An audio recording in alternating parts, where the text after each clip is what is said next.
Top 10 mistérios não resolvidos do Brasil. Prepare-se para o inexplicável. E aí, galera, beleza? Hoje a gente vai mergulhar de cabeça no lado mais obscuro e misterioso do Brasil.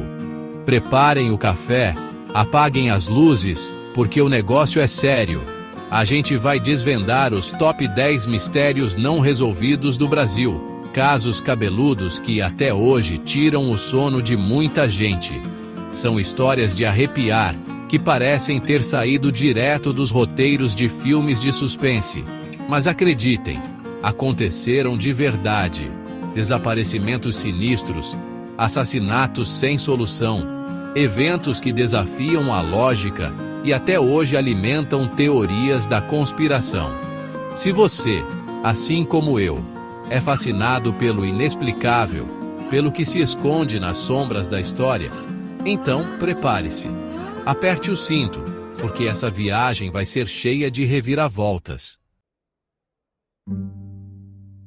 Nossa expedição começa em 1966, no alto de um morro em Niterói, Rio de Janeiro. Imaginem a cena. 2 corpos, deitados lado a lado, impecavelmente vestidos com seus ternos, mas com algo perturbador. Máscaras de chumbo cobrindo seus rostos. Que mistério macabro é esse? Ao lado dos corpos, uma nota aumenta ainda mais o enigma. 16h30, estar no local determinado. 18h30, ingerir cápsulas. Após efeito, proteger metais, aguardem sinal. A polícia, completamente perplexa, tenta encontrar um sentido para tudo aquilo. Quem eram aquelas pessoas? O que significava a mensagem? Teriam elas sido forçadas a colocar as máscaras? As teorias pipocam, um suicídio ritualístico, um experimento científico que deu errado? Ou será que forças ocultas estavam em jogo? O que intriga é que, mesmo após décadas, o caso das máscaras de chumbo permanece um quebra-cabeça sem solução. A investigação, repleta de becos sem saída, nunca conseguiu decifrar o enigma por trás daquelas mortes. As máscaras, que deveriam proteger os rostos, acabaram por se tornar o símbolo de um mistério que assombra o Brasil há gerações. E você? Qual a sua teoria? Nossa próxima parada nos leva para Guaratuba, no Paraná, em 1992.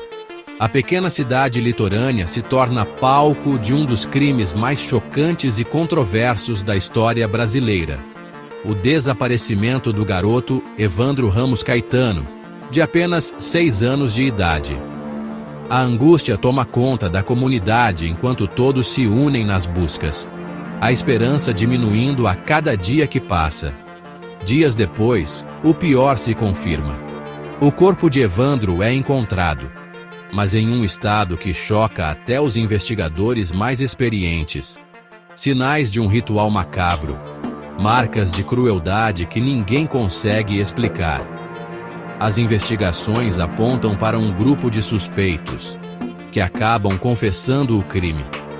Mas as coisas não são tão simples quanto parecem. Anos depois, surgem gravações e evidências de que as confissões foram obtidas sob tortura e coerção. O caso Evandro se transforma em um emaranhado de dúvidas, reviravoltas e acusações. A verdade, como num jogo de espelhos, parece se distorcer a cada nova pista. Podcasts, documentários, livros, todos tentam decifrar o enigma. E você? O que acha que realmente aconteceu com Evandro? Segurem seus chapéus, porque agora a gente embarca em um dos maiores mistérios da ufologia mundial. No dia 19 de maio de 1986, o céu do Brasil se ilumina com luzes não identificadas. Não eram estrelas cadentes, nem aviões. Eram objetos voadores não identificados, os famosos OVNIs, cruzando os céus do país em uma demonstração jamais vista. caças da Força Aérea Brasileira decolam às pressas para interceptar os objetos, mas os OVNIs, com uma velocidade e manobrabilidade impossíveis para a tecnologia da época, desafiam as leis da física e desaparecem no ar. Pilotos experientes, com anos de treinamento, relatam ter visto as estranhas naves. Os radares confirmam: algo inexplicável aconteceu naquela noite. O governo brasileiro, inicialmente relutante, acaba reconhecendo o incidente, mas as explicações, essas nunca vieram. A Noite Oficial dos OVNIs, como ficou conhecida, é um marco na ufologia brasileira e mundial.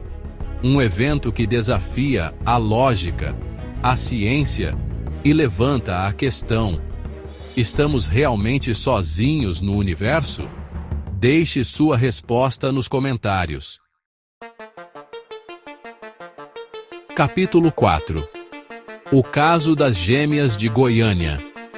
Nos anos 2000, Goiânia se torna palco de um caso assustador e intrigante. A história das gêmeas que afirmavam estar sendo atormentadas por entidades malignas. O que era para ser mais um dia normal se transforma em um pesadelo quando as irmãs começam a apresentar um comportamento extremamente perturbador. Em transe, as meninas falam línguas estranhas, descrevem vultos sombrios e demonstram uma força descomunal. As sessões de exorcismo improvisadas se tornam a última esperança para a família desesperada. Fitas gravadas durante esses episódios registram vozes guturais, gritos de pavor e conversas em idiomas que ninguém consegue decifrar. As imagens, perturbadoras, correm o país, deixando todos em choque. Seria possessão demoníaca, transtorno psicológico ou apenas uma farsa elaborada? O caso das Gêmeas de Goiânia, até hoje, divide opiniões. Uma história que nos faz questionar os limites da mente humana e a tênue linha que separa a realidade do sobrenatural. Capítulo 5. O assassinato de Celso Daniel. Nossa investigação agora nos leva para o mundo obscuro da política. Em 2002, Celso Daniel, prefeito de Santo André e figura importante no cenário político, é encontrado morto em circunstâncias misteriosas. O caso, que a princípio parecia ser um sequestro relâmpago, logo se revela um labirinto de conspirações e segredos. À medida que a polícia investiga, 7 pessoas ligadas ao caso morrem em situações suspeitas, como se uma força invisível estivesse silenciando qualquer um que ousasse se aproximar da verdade. As mortes, repletas de contradições e pontas soltas, levantam sérias dúvidas sobre a versão oficial do crime. Seria Celso Daniel vítima de um esquema de corrupção? Teria ele descoberto algo que não deveria? As teorias da conspiração ganham força, apontando para motivações políticas e uma rede de intrigas que envolve altas esferas do poder. O assassinato de Celso Daniel é uma ferida aberta na história política do Brasil. Um crime que expõe a fragilidade da justiça e a face obscura do poder. Capítulo 6. A morte de Leandro Bossi. Em 1992, pouco antes do desaparecimento de Evandro, a pequena cidade de Guaratuba é assolada por outro caso perturbador: o sumiço do garoto Leandro Bossi. A semelhança entre os casos causa calafrios. 2 crianças desaparecidas na mesma região, com poucos meses de diferença. Anos se passam e o caso Leandro Bossi cai no esquecimento, enquanto o caso Evandro ganha repercussão nacional. Mas em 2022, uma reviravolta surpreendente. Exames de DNA revelam que ossadas encontradas em 1992 próximo ao local do desaparecimento de Evandro, pertencem a Leandro. A pergunta que não quer calar é: como os restos mortais de Leandro passaram despercebidos por 3 décadas? Teria a polícia ignorado pistas cruciais? Ou haveria algo mais sinistro por trás daquele esquecimento?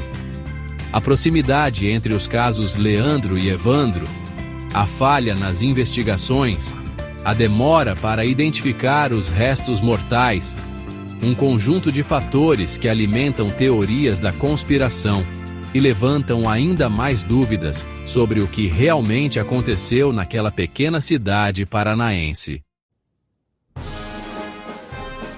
Capítulo 7. A bomba do Rio Centro. Nossa viagem no tempo nos leva agora para o ano de 1981, em plena ditadura militar no Brasil. No Rio Centro, durante um show em comemoração ao Dia do Trabalho, uma explosão abala o país. O alvo, um carro do Exército Brasileiro. A versão oficial, um atentado terrorista. Mas as evidências contam uma história bem diferente. A bomba, que explodiu antes do tempo, mata um sargento e fere gravemente um capitão, ambos militares do próprio Exército. As investigações revelam que a bomba foi plantada por agentes do próprio governo, em uma tentativa de culpar grupos de esquerda e justificar o endurecimento do regime militar. O plano, no entanto, sai terrivelmente errado, expondo a face cruel e autoritária da ditadura.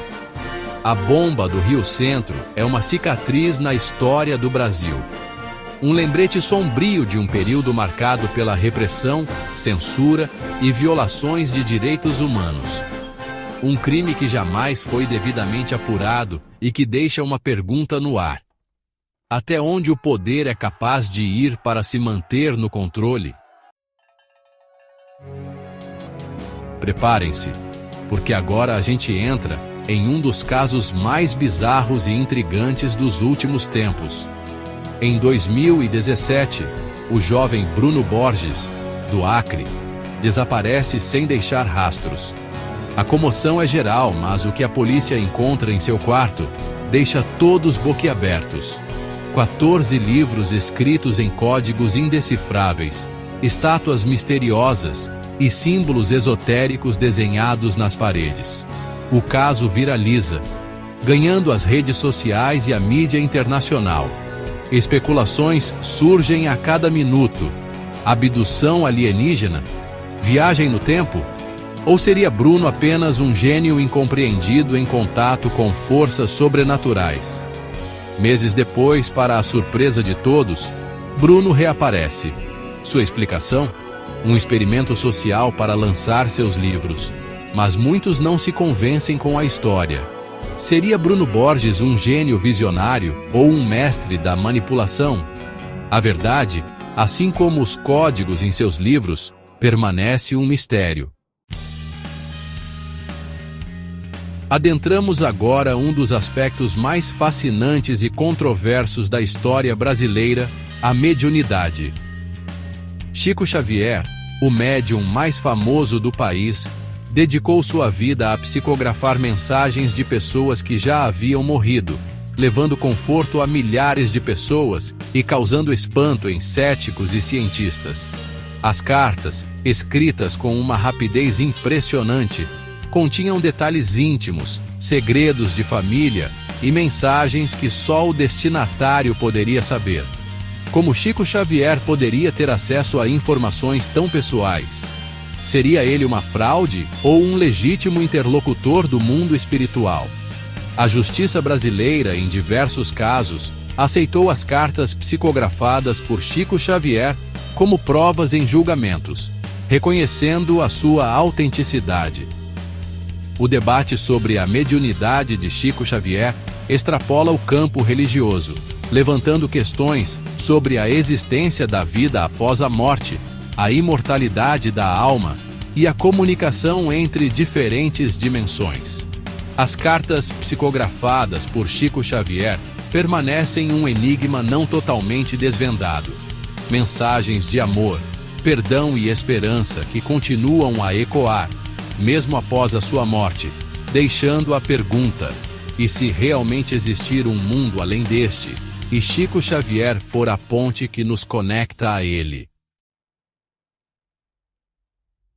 Nossa última parada nos leva para a ilha de Colares, no Pará, em 1977. Imaginem, uma pequena comunidade isolada, onde a tranquilidade é interrompida por fenômenos luminosos inexplicáveis. Luzes estranhas cortam os céus, causando pânico e desespero na população. Moradores relatam serem atacados por raios de luz que causam queimaduras, paralisia e uma sensação de pavor incontrolável. As histórias, repletas de detalhes bizarros, se espalham rapidamente, transformando Colares na Ilha dos OVNIs. Diante da gravidade dos acontecimentos, o governo brasileiro envia uma equipe de militares para investigar os fenômenos. A Operação Prato, como ficou conhecida, reúne provas fotográficas, filmagens e dezenas de relatos de testemunhas, confirmando a veracidade dos ataques e a presença de objetos voadores não identificados na região. O que eram aquelas luzes? Que criaturas ou seres aterrorizavam a população de Colares? O governo brasileiro, após anos de sigilo, liberou parte dos documentos da Operação Prato, mas muitos acreditam que a verdade sobre o caso das luzes de Colares ainda permanece escondida nos arquivos ultra-secretos. E aí, pessoal? Conseguiram chegar até o final dessa viagem pelos mistérios não resolvidos do Brasil? Se vocês curtem esse tipo de conteúdo, não se esqueçam de deixar o like, se inscrever no canal e ativar as notificações para não perder nenhum vídeo. Qual desses casos vocês acham mais intrigante? Comenta aqui embaixo a sua teoria. E se você conhece algum outro mistério brasileiro que merecia estar na lista, manda pra gente. Porque no Brasil, a realidade às vezes é muito mais estranha, assustadora e inexplicável do que qualquer ficção. Fiquem ligados e até a próxima!